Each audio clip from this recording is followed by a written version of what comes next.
Yeah, there's a scene here where we're in the gunfight and in Grenada, and here I am, Swedes running along, and I've got this M60 machine gun, and with the ammunition in there, and it was loaded up, and we're talking about 35 pounds of metal, and sharp and angular, and they said, it would look great if you just kind of dove into this position.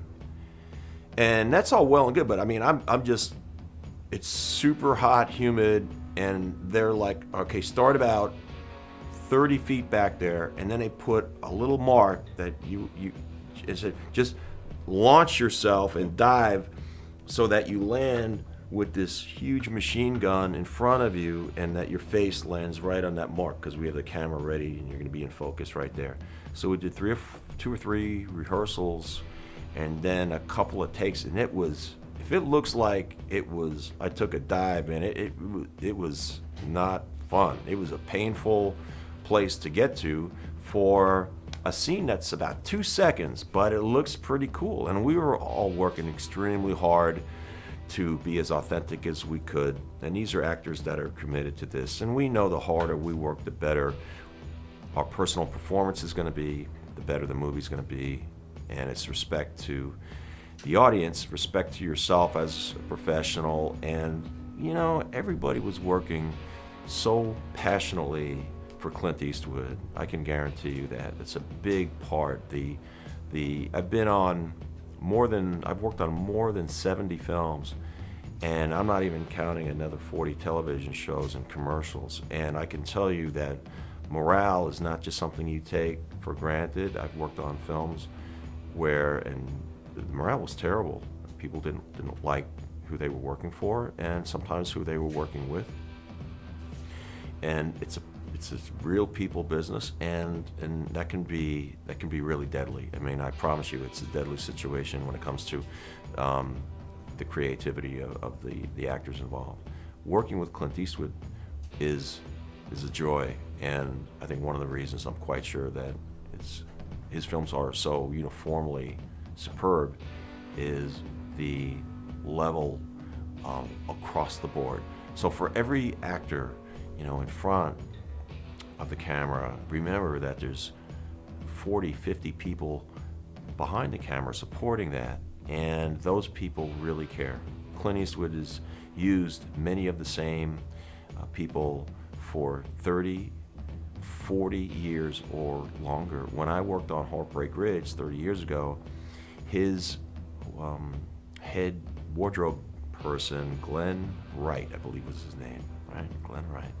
Just charming man, really funny.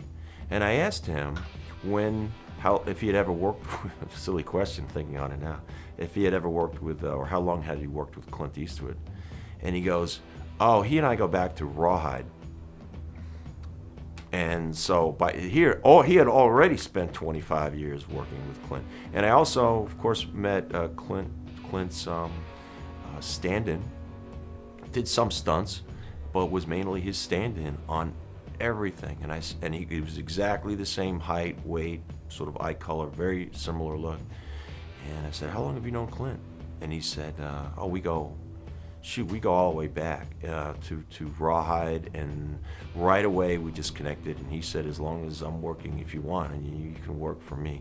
And he goes, you know something, who would have thought a guy like me, and he's talking about himself, he says, an actor that looks a little bit like Clint Eastwood but never had the talent and just couldn't get the jobs. And then I stumbled and get hired by Clint Eastwood. And he said, forever, if you want, you can be my stand-in, and we'll make sure you have a small role. Let's try to get you a small role in most of the films. I can't promise everyone.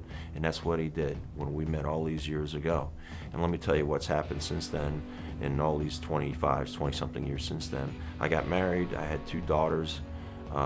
They both went to private high schools, and then I was blessed enough that I could send them to private university. I own my house, and I've had that life because Clint Eastwood said, you can be my stand-in if you want. I think you're perfect, and I'll give you small roles, which has allowed him to be a member of the Screen Actors Guild, make money, get his insurance, and all these things. Wow. And that ripple effect of Clint Eastwood, that's just one example. And then Glenn Wright, the wardrobe, those are just two examples. There are hundreds of examples of how the iconic movie star Clint Eastwood has impacted the lives of, it must be tens of thousands, if not hundreds of thousands of people, when you factor in his reach by hiring them, by anointing them, by casting them. The impact is, he's a giant, and he's a great humanitarian, and there's, to my knowledge, there's nobody who's had a greater impact on Hollywood and as an actor and as a star, and has had that great an impact on so many people, a positive impact on so very many people. Very exciting. So the pivotal moment in this battle in Vieques, there's Swede. Swede grabs that flag. That's pretty cool. But it was all about defeating the opponent so that they get across this bridge. It was this territory and getting across. And some lives were lost. This is actual warfare.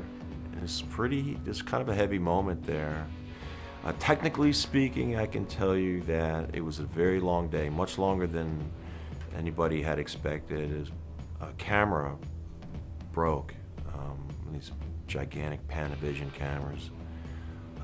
It broke, and it took hours to get a replacement. So there was a lot of downtime, but we're working hard. And then as the scene progresses, Clint leads the guys over to rescue the mostly American students at the St. George's Medical School, which, to my understanding, it's still there, right? Produces medical doctors. And during that scene, there was a whole bunch of extras. There was 100 and something extras, like 20, 25 years old, that played the medical students. And so they were in this abandoned building that we used to shoot the scene. It kind of, doubled. It looked okay as a medical school. And as part of this, was all part of this same day where we were just having technical problems. And there was a lot of waiting around. It was extremely hot. There was no air conditioning. And so we had all the guys in full fatigues waiting, 2, 3 hours, 4 hours, just for anything to happen so that we can begin shooting a scene. And in the middle of this, I hear some piano music. And as it were, there was a very old, banged up, those old stand-up pianos. And these rooms, was a large, open, almost like a cafeteria-style room where there was more than 100 actors and extras just sitting around, mostly sitting on the floor. And it was, Clint had sat down and began playing the piano. And man, that was cool. And before long, he had a little group of people around him, and he just played a few songs. And before he had to kind of get back to work, as the director and the producer, he always had so many things to do. But it was a beautiful moment, and just completely unexpected, and it just changes all the. That's what Clint Eastwood does. He knows how to change the molecules in your body and others.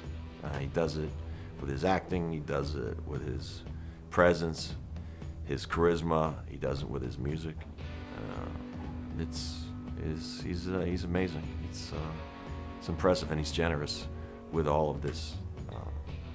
Very special. This helicopter landing was some impressive. I can't really tell how small an area that was, but damn, these guys are good. Clint shoots it's funny, he shoots a gun right-handed and he throws it left-handed.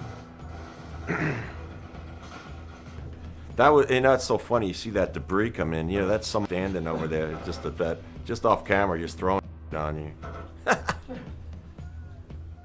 I can still fight.